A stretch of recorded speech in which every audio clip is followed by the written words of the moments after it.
আপনার দেশের মানুষ তো আলু কিনতে পারছে না, 400 টাকা কেজি আলু। মিথ্যাচার ও নাটকবাজ মিডিয়া বললে সবার আগে তালিকায় আসবে বেশ কিছু ভারতীয় মিডিয়ার নাম, যাদের প্রথম সারিতে রয়েছে আর বাংলা।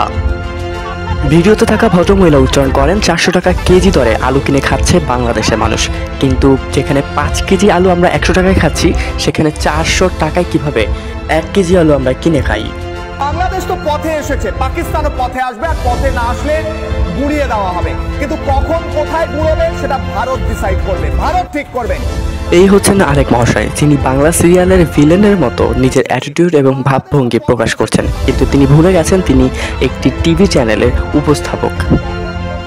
আবারও বলছি, এটা ছাত্র আন্দোলন নয়, এটা স্বাধীনতা আন্দোলন নয়, এটা বিপ্লব নয়। মিথ্যাচারের পাশাপাশি ময়ূক রঞ্জন ঘোষ আরেকটা জিনিস খুব ভালো পারে, অন্য দেশকে ছোট করা বা হেয় করা। তিনি এই ভিডিওতে এই কাজটি করেছেন।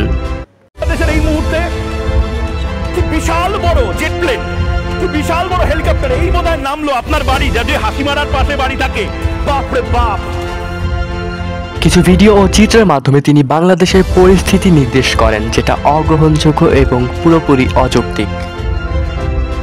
সর্বোপরি মিথ্যাচার নয়, সত্য ও নীতিবান গণমাধ্যম জনগণ ও মানুষের কথা বলে।